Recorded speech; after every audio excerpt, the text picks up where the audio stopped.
everyone, welcome. Today we're doing something a little different.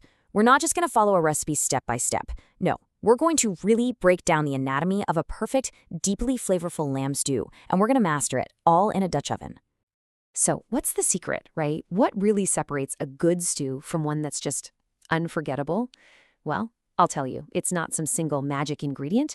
It's actually a series of techniques, one building on top of the other, to create these incredible layers of flavor. And today, we're going to uncover every single one.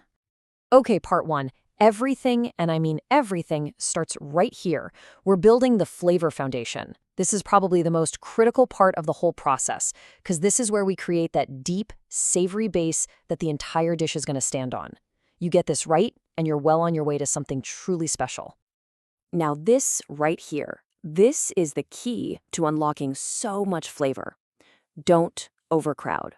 See, browning the meat isn't just about making it look pretty.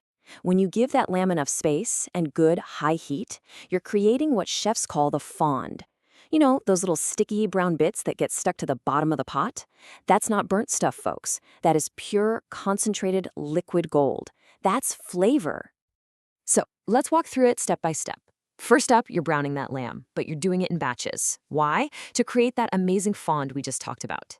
Then, in all that leftover fat, don't you dare throw that out, you're going to saute your aromatics, onions, bell pepper, garlic. They're just going to soak up all that meaty goodness. Next, and this is a pro move, you bloom the spices. Just a quick toast, maybe 30 seconds to a minute to really wake them up and make them fragrant. And finally, the grand finale of this step, deglazing.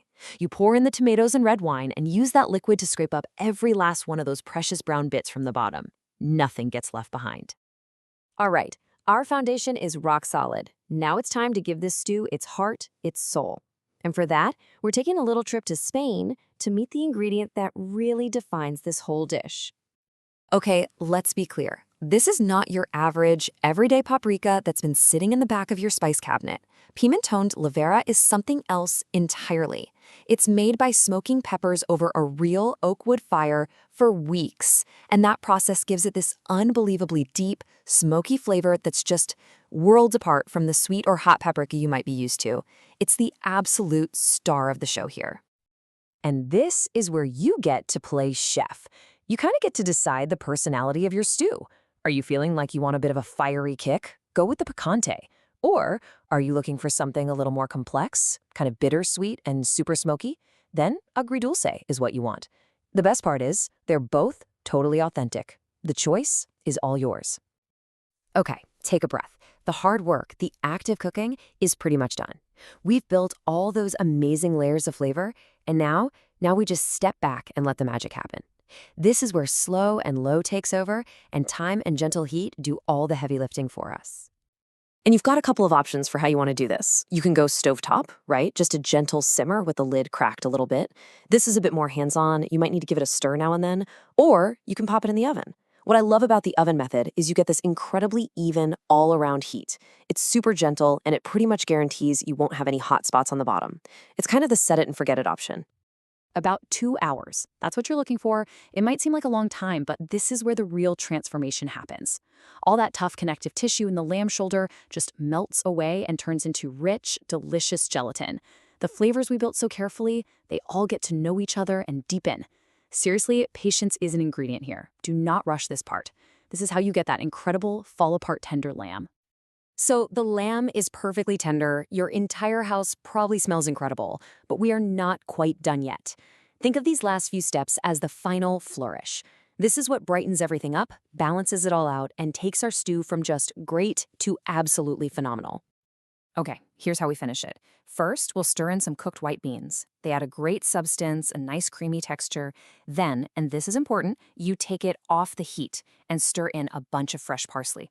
This gives it a burst of freshness that's just fantastic. And last but not least, the secret weapon, a little splash of sherry vinegar. Trust me on this. That tiny bit of acid just cuts through all the richness and makes every single flavor in that pot pop. It's a game changer. Don't skip it. And now for the encore. You've made an amazing stew. So let's talk about the best ways to serve it, how to store it, and even how to scale it up if you're cooking for a crowd.